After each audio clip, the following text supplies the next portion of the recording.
Hey everyone, welcome to the show. Welcome to tonight. Today we have Christen on the line.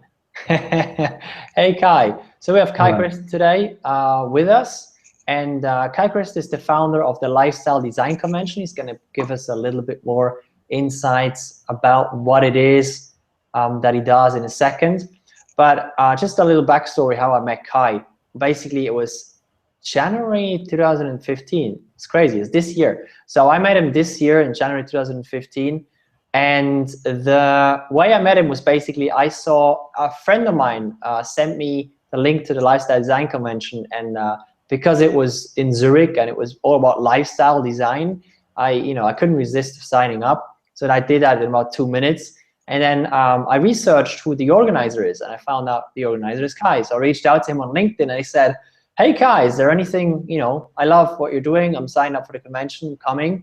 And is there anything I can do for you? And is there anything I can help you with the convention? And we basically, we decided to go for a coffee at Starbucks, and that's how we met. That's how we started.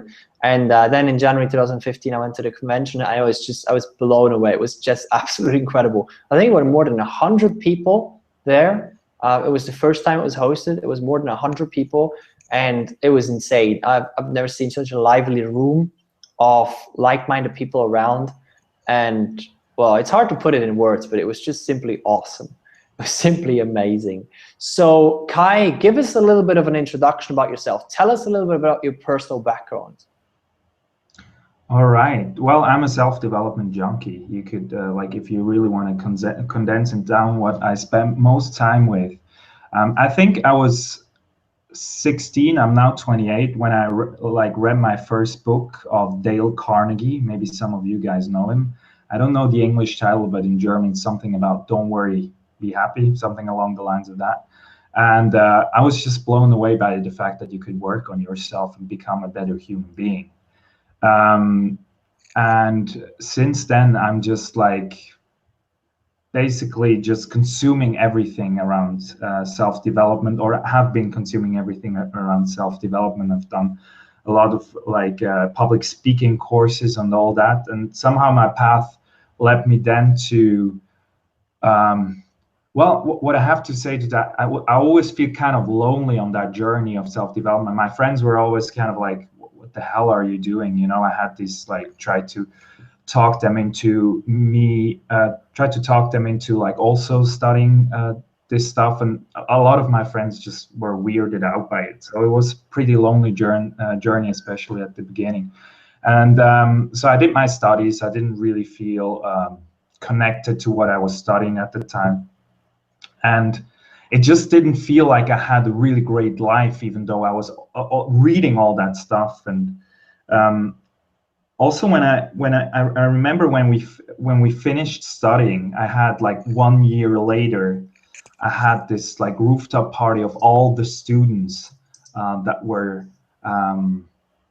with me studying, and everybody was like, I asked them like, do you like your job? And most of the people were like, yeah, it's a great next stepping stone for doing something in the future. And I was like, what the hell are we doing? We study, we did everything what society wants us to do, and we're still not really happy with our jobs, not really fulfilled. And I was like, I want to change that. And I was lucky enough to already work at that time as what I'm still doing, working as a communication sales leadership trainer at a company called Avenir's Consulting, which I still work for around 40% of my time. I was like, I want to change this somehow. So I started doing coaching with a friend of mine. His name is Julius de Jong, at a company called Concogent, where we help people finding out what their true passion is and how they can apply it. And I like that more. And it was still not enough. So I'm still like, I felt like I wanted to create something where I still felt like I was the only one really on that journey. That I had some friends around, but I just simply wanted to connect with more people. So I thought, like, what is the easiest way to get like the best coaches around me, to get the most people that are most fascinated by me around me. I was like, simply like organize a convention.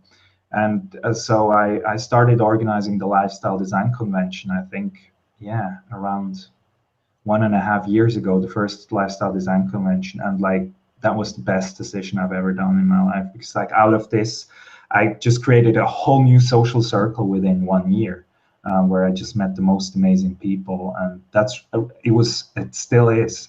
It's such a humbling experience to do such a thing and then really see it like it wasn't there before, and you create something and have so much help. I had so much help from great people around me. Sorry. No, that's totally fine. That was so far the most awesome thing I've ever done in my life. Yeah. So what is the lifestyle design convention? Well, like you hit on it a little bit, but why? Yeah. What was the main reason you started this? Well, I started it simply out of the reason that I wanted to have this great kind of people around me. I just wanted also to help people or to support people on their journey who wanted to get more out of their lives. That was always my main goal. It's cool to work on yourself, but somehow I had so much knowledge myself, but also I knew there was so much knowledge out there, and I also knew from experience that it is much better to meet in person and to grow together than to just watch TED Talks and YouTube clips all the time, from experience as well. So I just wanted to create something where people come together who really want to get more out of their lives, and who can grow together in an authentic and vulnerable way, and not in a like businessy convention type of thing. And that's what we really, we reached that goal. We really had a convention where people were just simply themselves to a huge degree, and that was so beautiful to see, where people just were vulnerable and open, say, well, I'm not that good at this, can you help me with it? And it was so beautiful to see also the coaches interact with the attendees, and like just one human being to another, and not like from the stage like telling them what to do, but it was more of a conversation. And at least that was also the feedback I got from most of the attendees. And yeah, we're gonna do it again next January, even better. Yeah, I'm looking forward to that. Yeah, very, very much. So, like right on the topic of tonight. So, you hosted this very first convention. The first speaker that you got confirmed is Steve Pavlina. Yeah. Now, I don't know if anyone in here doesn't know what Steve Pavlina is, but I mean, this guy is like the most influential, blogger in the personal development space. I mean, this guy is a legend in personal development. So, and then, you got many, many more other speakers, flying in from all around the world. And like, I think the punchline here is like, you got these guys to come to Zurich. Some of them don't even do public speaking anymore. And you got them flying halfway around the world, speaking at the Lifestyle Design Convention at no cost. How the hell did you do that? I think it was very different from speaker to speaker. You mentioned Steve Pavlina at the beginning, and I think he's a great example for one lesson that I learned. I met Steve at the convention before, so the reason why it was easy for me to connect with these people, one of the reasons was because I was already like spending a lot of time in these kind of circles, in the sense that I was attending quite a few of those conventions myself. So I met Steve at a convention in Berlin already, and I just basically asked all the speakers there. I told them that I'm gonna organize an event. I didn't know that I really will, but I just had this idea there, and I was just asking them all whether they want to speak there. And Steve was one of the guys who I shared a hug with. He was doing speech, and I was just like, would you like to come? And he was like, yeah, that sounds nice. So I already had like a first real life contact. So the first thing that I would say, if somebody is really important and you're fascinated by that human being, find some way to like get in contact personally, if possible. But that's just one way to do it, is to like to really go to those places and invest the time, man. Like it's really, I'm really surprised a lot of times by hearing people say, well, I would love to come to your convention, or I would love to go to that convention or that place, but it's just so expensive. And I'm like, what the fuck? Like, do you realize what value you will get out of this? For me, it's not understandable how you cannot invest money And I know at the same time it is, because I have done the same mistake for a very long time myself. Yeah, I'm bullshitting right now because I have done it for like, yeah, at least 5 years at the beginning of my journey. I haven't invested time. I like downloaded books illegally from people. I just watched YouTube clips and not a lot happened. And from the moment where I remember I went to a place called the 21 Convention, which was a self-development event for men. From that point, everything changed. Like it got me such a boost. It's like self-development on steroids if you really go to a place and like connect with people. So I think back to the lesson number one is invest in the contacts that you want. Also pay, you said once, Daniel, pay them for dinners, for lunches, like do whatever you can to really connect with them. In Steve's case, it was really me investing time and money to meet those guys in person. It was not only Steve that I met there, but Steve in the end was the first guy that actually agreed to come to the convention. You said before you want to talk about details. I really sent him in the first email. I again described our first encounter together, that we shared a beautiful hug together. I really wrote that down. So to make him remember who I was and that we actually connected in person. So I think that's yeah, that was probably a big one because yeah. you know, most people just the topic of follow-up is such a big thing that people just completely mess up. They either don't follow up, for people that you meet at an event, you go to an event, you meet somebody, and then you want to follow up. And I mean, most people either don't follow up or they say, hey, it's great meeting you. Cheers. Yeah. Right? They get that email probably 50 times that day. So, you did it in a way that was very authentic, but it also was very specific. Basically said, look, that's how we met. That's how we encountered each other. So, your picture was probably right in his head again. I hope so, yeah. And I think you touched on a very important point. I think authenticity is so important. A lot of people try to like get businessy with important people, and that's like what they're so used to, right? Because everybody is very businessy and very professional and tries to make a good impression. But that's my personal style, so I really try to fuck that. Like I really try to really be authentic, really also show my weak points when I'm in a conversation, say like, man, I'm so humbled by how you approach this. I'm really, really bad at that. And I think vulnerability, like honesty and vulnerability are very, very extremely important points to connect with people in general, man, whether they're in your world important or not. It's the best way also to connect with the other gender, to connect with business people, to connect with private friends. It's always the best to be really honest, open, and vulnerable. In my point of view, it's just connecting on steroids. I think 2 or 3 years back, when I wasn't into, or when I wasn't aware that this is actually a way of communicating, like just be raw and honest. I wasted so much time. I wasted so much time on superficial conversations and didn't really connect with the essence or like the real person that was sitting right in front of me. And now when I'm like honest, I can do what I've done like in the past over weeks. I can do that in an hour, just because I'm like, that's me. Hi, man. Like, and just be myself. And like people open up by that so fast, because if you're vulnerable, guess what? The other person is like, oh fuck, man, I've done the same mistake in the past as well. And then you start laughing about your own insecurities and imperfections. And what better way to connect with a human being? And I'm just really sick of the way we communicate in today's world.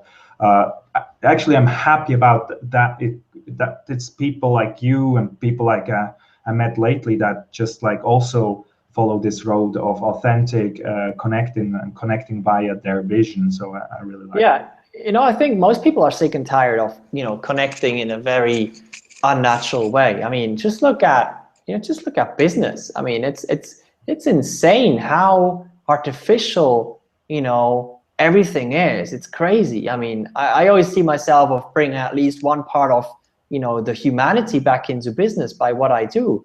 And I think it's crazy, but it's such an artificial place. And one of the things that you talked about as well before is just that raw honesty. I just love how you explained you walked up to to Steve Alvina basically said, I think you're great, and I'm hosting this. I'm probably going to host this convention. Would you be interested in speaking there? Instead of like trying to disguise your intentions and everything. Tell me about that. Yeah, I mean that's something that I learned also, like, for example, in dating. I do the same. Like, I do it in personal business. I'm just right up front about my intentions. There is no game anymore, like no hidden intentions, no trying to impress. It's all a waste of time. It's a complete waste of time. And just I was at a place where everybody liked me, but not for me, for like a picture I really I was good at. Like like if you need any advice on how to be inauthentic and a lot of people will like you, like I'm the guy to go to. But it was very, like, it was painful. It's a complete waste of time, because what happens is, this is you and this is the outside world, and if this and this is not the same, there's going to be friction, and guess who will suffer under that? Not the other people, because they don't know. They might feel a little bit, but they don't know whether you're inauthentic or not, but you suffer. It's like in your own interest to really be yourself, or find out who yourself is and come from that place. Does that mean that you shouldn't connect with people because now you don't feel 100% authentic? No, it's an excuse. But at the same time, really invest in yourself and really find out who you are. It helps you in so many ways, because you can just connect with people much more. And Yeah. Tell me, you talked about Steve Alvina now. Tell me a little bit about the other speakers that you got, for 2004, what was it, 2015's convention. Mm-hmm. And then I want to talk about 2016's convention as well, because you got some pretty big names there once mm-hmm. again. So, 2015, tell me a bit about like Timothy Mark, for example, or, JP Morgan. How did you get those guys involved? With Timothy Mark, I have to think about it. I actually don't even remember exactly. But with John P. Morgan doesn't speak at public events mostly, like especially not if, he just doesn't. And especially not about the topic of finding your passion. He's much more into leadership. The reason why I even got in touch, I knew a guy who knew him. So whenever possible, I never contact the person directly, but much rather find a person who knows the person and let that person know that I will connect. So very practically breakdown is, I'm like asking on Facebook, for example. I knew John Cooper, who was a friend of John P. Morgan. So I asked John Cooper, can you introduce us? And can you add a chat where we're all three of us are in, and you can you introduce us like that? So that's a really practical way of doing it. You can do the same over email, by the way, just have all three in the conversation. So I got introduced, and by that we started having, I also again very directly asked him whether he wants to speak, and he said, John likes you, John Cooper likes you, so therefore I kind of like you too, because he told me good things about you, so that's the best way of connecting. And how did I know John Cooper? I invested in a convention and I met him there in person. So I invested I invested direct money into meeting those kind of people, and we just stayed in touch. We have a great friendship now, and it's the way to go. It's really great if you meet them in person, or have a person that knows the person, you meet those people in person. So I'm really all about direct connections whenever possible. You said something very interesting there as well with the introduction. You didn't just make it. You didn't put so much work on John Cooper's plate. So you didn't say, "Can you make an introduction?" And basically implied that he's going to figure out how to do that by himself. But you said it very specifically. You said, can you make an introduction, and can you please do it in that specific way? So he didn't have to think about how to do that. He just, he knew where to start, right? I'm not sure about that, to be honest. Because he said, in the but that was more me explaining the process, and at the same time, what you just said now makes complete sense for me. So I'm gonna apply that if I haven't done in the past. I don't remember if I was so specific about it, but I think it's always a perfect way to make it as easy as possible to other people. Since John was a very good friend, you always have to like, I was also calibrating because I knew him that well. I knew that he's open to do such a thing. I think he even suggested me John P. Morgan, to be honest. So at the beginning, I didn't really have like a complete idea who I wanted to have there. So a lot of times also people suggested that to me because I was already sending out a lot of signals. I wanted to do this convention, Everybody who knew me on Facebook was like aware of that. I think that's another brilliant, golden nugget of wisdom there, because so many people, they stay in their box and they think about stuff and they sit in their quiet chamber trying to figure out things. And what you did is you basically said, I have this idea, maybe I'm gonna do it, maybe I'm not gonna do it, let me just talk to people about it. And you didn't just talk to it, you didn't just talk to anyone. What you basically did is you organized the speakers before you even knew that you wanted to do the convention. That's essentially what you did. Mm-hmm. So it's basically like when you have a startup and you sell the first product before you even create it. It's the same thing. That's kind of what you did, because you started speaking to a lot of people and you didn't just say, hey, what do you think about my idea? So you weren't in this neediness place of saying, I need permission or I need feedback on something because I'm not sure if I really want to do this. But you basically said, here's what I'm probably going to do.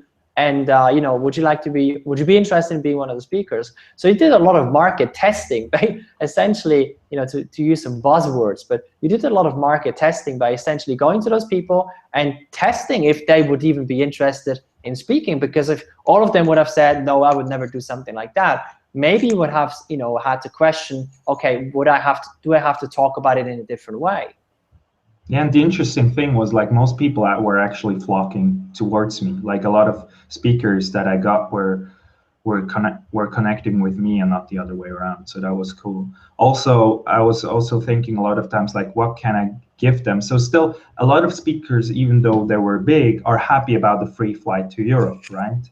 So that's kind of cool. So I was providing them with a place to stay and the place to get here. So I think for Timothy, he could very well align his business plan. And with Timothy, it took Timothy Mark, one of the speakers from last year, it took me probably 5 to 6 emails to really get him without an answer. Like what I did was like writing the first email, he answered, yes, could be an option, we'll let you know later. So when I get we'll let you know later, I will have within 2 weeks or whatever, 1 month, a reminder, and then I will send him the email again with another reminder if I don't get an answer. So I just have always reminders there until I just get an answer. So it took me literally like 5-6 emails until he got back to me, because what you have to know is like important people are busy and it's not personal. Like I felt sometimes rejected, but it's just the way it goes. Like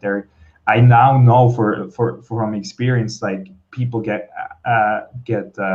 angry at me for not contacting them back, and it's just, if you want to have a life on the side as well, like you cannot get back to all the people as well, or not in like such a long way they will probably like you to. So it's just just try it again and again and again and again and again and again. Yeah, I mean, you probably learned a lot there in your sales training as well. I mean, obviously what I'm talking about. It takes the average buyer about 6 or 7 contacts with the brand before they buy. Mm-hmm. Yeah, it's the same thing. What is that? What you've done? I mean, it's basically sales. That's essentially what it is. Sending out those emails. It's the same psychology that applies. It's the same. It's the same methodology. You already knew that probably the first message won't get your response, and you also realized that, okay, I need to follow up. I need to send a reminder. Most people give up the first or the second time. That's why they don't get through to these kinds of people, because very often it's like, okay, that person didn't respond, so that means I was rejected. But the thing is, maybe it was just in the spam folder. Maybe that person is on vacation. Maybe it's just that person got another 3,000 emails that day, and it was just like, okay, reading your email in 1 second and then making the decision to archive it instead of responding, but maybe the next one will get a response. Yeah, I think just so in brackets, I think I'm not sure whether we mentioned it. If you guys have any questions about what we're talking about, you can just ask them on the right side. Yeah, if you like to. Yeah. Another thing that came to my mind while you were talking is like, I think it is much easier to connect with people if you have some kind of vessel. For me, it was the convention. For you, it is your company and Jordi Co. and what you do with Changemakers Hub. And it's really good to have like some kind of website up, or it's not necessary. So I had Steve before the website was up, but it is very good to have some kind of reason for contacting them. So if you, it can be even just meeting for dinner, but like if you have like a vision, whether like your own vision that you can communicate that aligns with their vision, or you're very, you talk a lot about connecting with their vision, that's also good. But to have some kind of vision, to some kind of higher purpose why you want to meet them, really helps out. If you don't have it, be honest about it as well. Just say like, I do everything for just meeting you 10-15 minutes for a coffee. What do I have to do? That's perfectly fine as well. But then also tell them why, like what are you fascinated by about their vision or something. Yeah, you mentioned really good to have a vessel, something in the background, some kind of organization, even if it's only a website or an idea, so they can put you somehow into a box. Oh, that Kai is the founder of the Lifestyle Design Convention. So a lot of people know me in the back of their heads. They have this convention, and I'm kind of the face of this thing, which I'm happy to do. So like I like being like responsible for something. So if you have that, it's much easier. Yeah, no, you talked about this vessel. This is so powerful, and I think I want to elaborate on that a little bit, because having an idea and having a website up is all cool, but that vessel is the most powerful thing. It's the multiplier. It's essentially your lever that will draw people in. For you, it's the convention. For me, what I'm starting right now is an interview series with remarkable and very successful entrepreneurs in Switzerland. And some of them I already know, but most of the ones I want to interview, I don't know them, and I don't know anyone who knows them right now. But the way I do it is I have this vessel of the interview series, and I reached out to the people that I know, and I interviewed some of them now. And at the end of every single interview, I ask them, is there anybody in your network that is remarkable, is very successful, is in Switzerland, is building something that is really, really remarkable here in Switzerland that I should interview? And I mean, one of the guys that I interviewed yesterday, he was like, yeah, I know 4 people, send me a paragraph and I'm going to make those 4 introductions. And I mean, these people I got introduced to, I mean, it's insane. They're insanely influential and successful in their businesses, and they have so much to share with the community.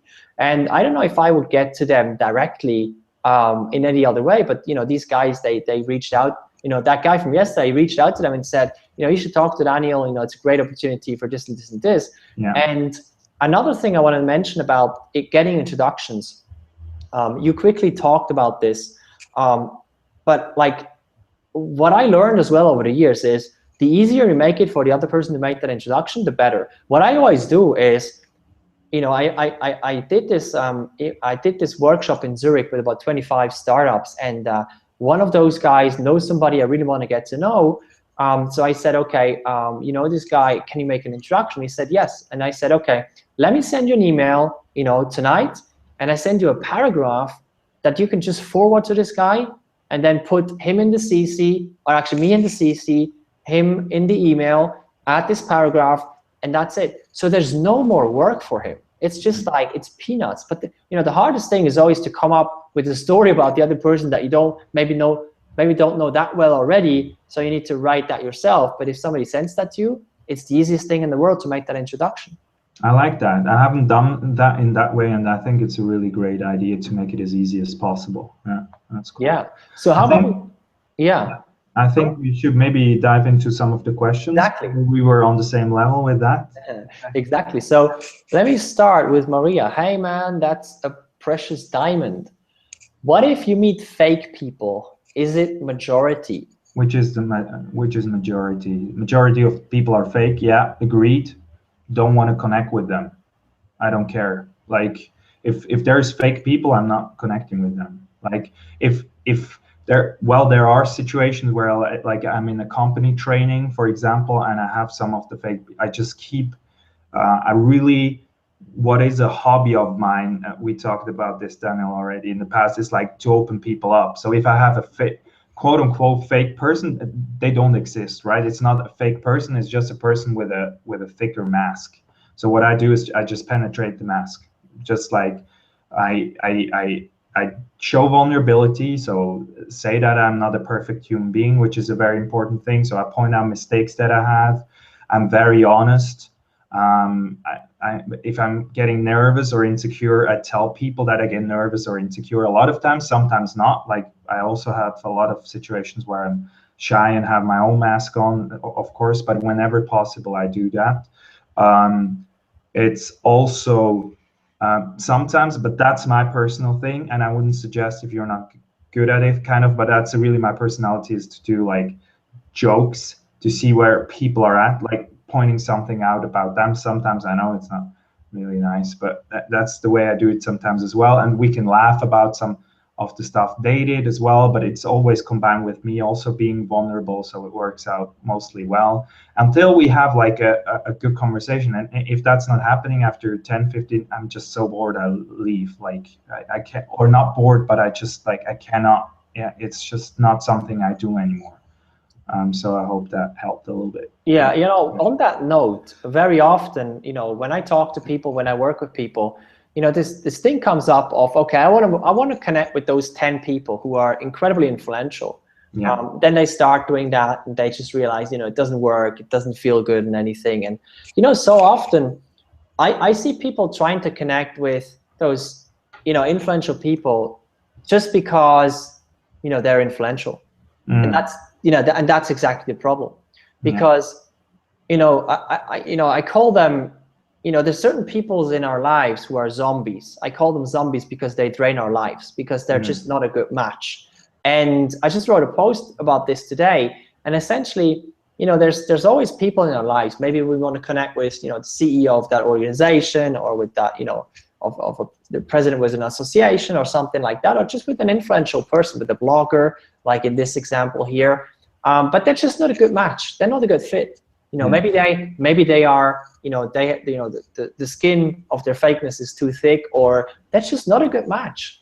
And at some point, if we realize that, I really believe we need to just stop trying and focus on the people who are sort of pre-qualified. They're pre-qualified to be a good match. But most people are just making their list of people they want to contact based on their level of influence, based on the hard facts, but not based on, or not. They never ask their question. They never ask themselves the question: is this really a good match? Yeah, again, it comes down to honesty. Like, it's such a great filter. So if I don't connect, if they don't like my humor, if it's in live interaction, of course, if they if I can really feel that we're not on the same page, even though that person would superficially have a lot of advantages for me, I would get a lot if I just let it go. Sometimes I still get sucked into like, oh, but this is such a great person to have on whatever. But for me, with the convention, it's very easy because I have a clear vision of what that thing should be. And I turned down a speaker who approached me at the first convention who would have filled the complete room, I'm sure. Like, he has one of the most successful self-development podcasts with like millions of subscribers. And he will be like, if I would have had that guy, I'm sure the convention would have been sold out after announcing that speaker. I just didn't like him. So that's it. Like, and people were like, are you an idiot? Like, it's your first thing. But it was just not the quality or like the energy of people that I wanted to have there. I could just feel there was too much about like how too much impressing involved in the conversation. I was just it's not my kind of person. That doesn't mean that it's a bad person. It's just not that it didn't connect with my vision. So that's fine too. You know, that's an interesting point you mentioned there again, because just imagine you would have brought him on as a speaker, maybe the first one. Who do you think he would have attracted? You know, you would have had a convention full of these guys speaking. And then, of course, because of that, you would have had a convention with participants full of those guys who want to listen to that guy. So it's kind of like it would have turned around the whole convention, or could have turned around the whole convention. But essentially, you know, it takes a lot of guts to make that decision. You know, I mean, it was your first convention. You know, it was like it's super scary to start something like that. I mean, just putting myself in such a situation, putting up a live event with so many costs and everything involved, that's a super scary thing, because this thing wasn't cheap. So, you know, it's a high stakes decision, but you'd had the guts to say, okay, that's not a good fit. And it takes a lot of guts. It takes a lot of courage to say no to people. Yeah, and I just want to make sure, like, I was pissing my pants most of the time. Like, I was so scared, and I often thought, like, I shouldn't do it, I shouldn't do it. So it's not like I just took the decision and then I was just doing it, but I had so many doubts all the time. So for me, it's a complete illusion, especially when you start such a project, that it will just be effortless, and like, because now it's the right thing. And looking back, it was the perfect thing for me to do. And at the same time, you will have doubts about big things, and also about turning down people who you think are influential. Like, you will, I also thought, like, fuck, will I do the right thing? So, and sometimes maybe you fall into the trap. That's fine too. It's not about being perfect. It's about, like, just noticing. I think the next question that Maria had goes very well into this. Did you check somehow if there's a same passion, same inner drive, or motivational purpose? Now I get your question, Maria. I think, yeah, honesty. Like, if you're honest, authentic, yes, it's very easy to find out. If you communicate your passion clearly, if you communicate what my convention in this case, or what I am about, authentic, vulnerable, honest growth, it's very easy to attract the same people. Because if they say, like, oh, that's cool, I just made so much money out of this product, and I'm like, whoa, no, not a match. It's fine. It's perfect, you know, because it's obviously somebody who has, like, different priorities. Not that talking about money is bad, but if I feel this kind of vibe where it's like, I just sold a lot of things and I'm very successful and, like, just hyper impressive, it's probably not the perfect match. So yeah, I think it's very easy to have that filter once you get up the courage to be honest and, like, show who you really are. And again, how do you show who you really are? It's about, because a lot of people talk about authenticity and they don't know how to apply it, to be honest. It's very easy. Just, you are whatever you think of in the moment. And so you can also might as well just say what is on your mind in that situation. And that really helps you. Also, if it's sometimes not really the most attractive things that go through your mind, sometimes it's scary, but especially those things that you're very scared about mentioning to an influential person, like, oh man, I'm so scared of you right now, or like, I'm so blown away by you, and you think, like, oh, I shouldn't say that. Like, mostly it's those kind of things where people laugh and they're like, dude, I'm as fucked up as you are, you know, like, or something like that.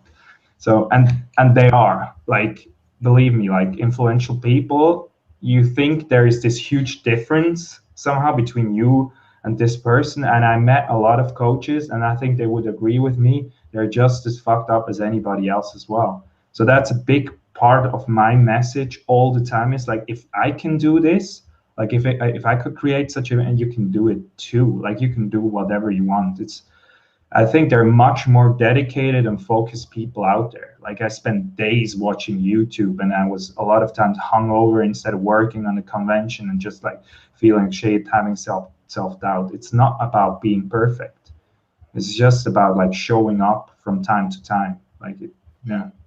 You know, this is such a great point. And, you know, I'm raising my hand very high here, because, you know, it's just sometimes, you know, these people can seem just so perfect, right? You know, they have all these blog posts up there and all these videos and all these edited things. But one very smart mentor once told me, never compare your front stage with somebody else's backstage. And, you know, I think that's the essence. You know, just because somebody, you know, at their front stage looks, you know, great, you know, is, you know, happy and humorous and, you know, funny and this big, like, personality and everything, that doesn't mean that at the backstage looks completely different. And most of the time it does look very different. So, very often, we think that these people are so influential and everything is perfect, in their space, and they're a different human being. But at the essence, they're no different as a human being than anybody else. Yeah, agreed. Mostly, like, sometimes they're happy, sometimes they're not. Like, if I'm in front, like, connecting with people, I bloom, but sometimes, like, when I'm alone, I'm like, oh fuck, life is shit, So it's you have all those different things. Should we answer the other one as well? Yes. Jose Amado Blanco. What is your I know that guy. What is your strategy when you realize that you do not connect with a person but really want to get to know him? I had the situation 3 days ago with a singer. When you don't connect, it's probably a sign that you don't connect. The question is whether that guy was like, you had a great connection, or you think you have a great connection, but you couldn't reach him somehow. Reach him again. It's pretty simple. Like, so try different channels. I also always ask myself, what is the easiest way to connect with a person? So I always try Facebook, email, personal contact. Maybe somebody who knows the person. That's what we talked about before. Maybe you can reach out to one of his band members in that case. Think like different ways of how to attract. And if you had this conversation with him and there was just not really a spark, you can write that actually in the email. You can say, like, I just felt I was so much in my head, dude, when we met last time, and I feel so stupid about it. I actually really love your vision and the way you approach this and this and this and this, and I was just so nervous to meet you, and I would really like to invite you for lunch, and just to have a quick conversation. Of course, you're invited. Something like that would make me feel great. I often am surprised, like, how people say how they think how hard it is to connect. It's actually not. If you write a personal letter, again, if you write something really personal that is like from your heart, quote unquote, it blows people away, whether they're influential or not, because they're not used to it. Yep, absolutely. I do have a question here. Yeah. Another one. So, there's a lot of things you learn now with, connecting with these bloggers, connecting with these influencers. So with knowing what you know now, if, for the next convention, you would want to have Tim Ferriss speaking at your convention, you wouldn't know anyone who knows him. Where would you start? So Tim Ferriss would be an interesting example because I have thought about it. So there would be different. So you already eliminated the option of network. So what I would do is, I know people who know him probably, or who know somebody who knows him. It's probably like it would be around 3 corners kind of. So I already have a person in mind who probably knows somebody who knows him. So that would be my first option to go to connect with that person, say, hey, can you connect me to that person? Because I would like to talk to Tim. And I, again, already established a very good connection with that first link because I was honest, authentic, and I imagine, I'm not sure, but I think that person really respects me for that. So we have a great connection there. So again, authenticity is the baseline, and honesty and vulnerability for me for the connection. If that wouldn't be an option, I would go via the option of cash. So I would think it probably takes quite a lot of money to get him. But I already honestly considered, if I would do such a high-class event, I would just raise the money.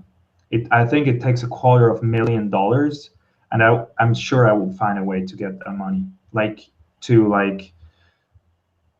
No, I think it takes 100 grand to get him. 100 grand. So anyways, I would probably try to get that money. If it's really like, if I can feel like my heart is like, I want to have this guy, I will get 100,000. There will be a way. Probably, it will be very sad, but I will probably go through my parents partly. Maybe I already can have already a landing page where I will get people to sign up and just pretend the event will be there, and then change the location, which is not really an honest thing. I was talking about all that honesty. Maybe just not put a date there, but say next year, who wants to sign up, and market it big. and then maybe that will be with connected to risks. Anyway, so there will be ways to like find already people. Again, in my network, there will be already people probably happy to pay for such an event. So that will be another way. You know what really is interesting to see here is I talk to a lot of people who want to make connections, and most people are just they see this as a one-dimensional thing. So they see, okay, there's Tim Ferriss, here's me. Let me send him an email, or let me tweet him on Twitter or something like that. And then if the first or second time they don't get a response, they're like, okay, let's try somebody else, or that was too big, or something like that. But what strikes me here is like you don't see this even 1 or 2 or 3 dimensional. You have so many ideas of, I feel like you see this, you don't see this as just making a connection. You see this as an entire project. You look at it as a project, and you look at it, okay, how can we tackle this from many different ways so we can make sure that the success rate of that project is as high as possible. So you don't just think as as a 2D thing, but you look at it from very different perspectives. Yeah. I mean, if you want to connect with these kinds of people and you don't have the direct connection yet, it's probably always good to either have cash or have an indirect connection, and you can still try to like connect instantly. But guys like Tim Ferriss, you cannot. I'm not sure. I haven't tried, but probably LinkedIn. There won't be a LinkedIn account. If so, of course, there will be a LinkedIn message sent. Facebook, of course, there will be email message sent. All those things are just, of course, like you would go through all those channels, and then at the same time, you would also. I would probably also send messages, including my vision. Who spoke at the last conventions? I will mention Mark Mansell would come to this convention, which is a huge blogger, personal development blogger, Mark Manson. Then Steve Bovlino came to the last one. He probably knows those guys, which is then good. So it's like, it was called in the classic theory, it was like social proof, right? So to just let him know that we are able to take care of him, we have the professional base for that. That wasn't possible at the first convention, now it is. I would also send him a link with my video of like where attendees of the convention says like, this fucking blew me away. So I would also give him the opportunity with very ease to get like a feel for what the event could be like, or what the event would be like. Excellent. Good. So there's another question from Anna. Great conversation, guys. I admire your honesty. How would you go about raising money? I think some of that we already discussed. So going about people I know who have money and believe in my ideas. And the other thing is already have a sign-up page with like return money if not possible. Probably that would be also another option, to just have a website. There is crowdfunding options. That could be also something that would be actually a cool idea to have. I could imagine, if, for example, Tim Ferriss' idea to make a really, really good high quality video, which is really, really funny or really, really engaging, really passionate, and then do like a crowdfunding campaign through that. It's just like me talking, if that will be the case, me talking. And yeah, I could probably pull that off because I really look up to Tim Ferriss, like telling him about how passionate I am, how much of an influence that was on me, and how how much I would love him to be there and to help be a part of this vision that I have, and how much I appreciate his vision. And well, something like that, and really also engage people into raising money, and also make sure that they get all the money back if we don't get him on board, something like that. I'm sure there's with online raising money, that's lots of options. There are a lot of options. I'm just looking if there's a. I experienced there are influencers that rather the crowd avoid direct contact to individuals, and others they respond. Depends on personality. Yes, there are. Mostly that's not my type of people. So I like really like people who are extroverted and really open about what they share. I think you also touched on this in one of your webinars or blog posts, actually, Daniel. If you don't know the person, get to know somebody who knows the person. That's pretty easy to do. And I think also if it's a person who's not very public, if you reach out to that person, they will probably not get as much emails as the people who are very exposed, so it's even easier, I guess. That will be my guess. Yeah, it completely depends. Yeah, it's good. Okay, any more questions from the audience? Anything else you want to share? Is there any kind of secret weapon that you want to share in connecting with these bloggers? Anything that we haven't talked about? I'm just looking through my list that I made. Well, it's really one thing we touched on. What also a lot of people forget is to really think about their advantages. So why should they come to my convention? And I always thought like, okay, we will have they will have an exposure to possible clients. So I mentioned that, right? So in my example, so always think about what do they get? Free flights, great hotel. I always wrote like a beautiful hotel and also sent the link to the hotel so they see, because everybody likes to spend a nice weekend in a nice hotel. So I was always thinking about what are the advantages for those people when they will be a part of the thing. What crowdfunding platform would you use? Anna just asked. Don't know. Don't have the experience. I would just try one. Like I will probably ask again. I would ask somebody who would have experience in crowdfunding and then ask them what they like the most. And I will Google for best crowdfunding advantages, disadvantages. But I don't know. Like I don't have experience in crowdfunding. And then again, I already know a person who would have, so I'll connect to that person. You know, you strike me as somebody who really leverages his network in a really great way. That because you just said it. You know, if you don't know something, instead of saying, "Oh, I don't know this," you know, you go to somebody who does, and you ask them, and you don't hesitate to ask them. And I think so many people are just too afraid of yeah, sometimes I doing do these though. kinds Like of things. sometimes I hesitate to ask somebody, and at the same time, sometimes I don't. And I think it's always, if you have, again, an honest, authentic connection with that person, because that's the biggest gift, the greatest gift you can somebody is to really show up as who you are. You don't have that fear that much because you're like, oh, I already got so much from that person. How could I ask for that? It's like, no, actually, we had a great conversation. We touched on some great points. I could help that person out. He or she could help me out. It's much more of an exchange, and then you feel like.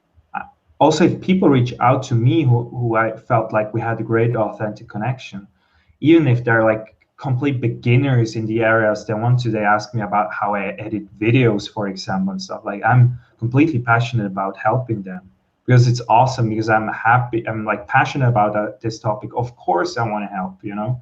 So I think it's really about just like start asking people, really, and you will be surprised of how many times you actually get what you want mostly.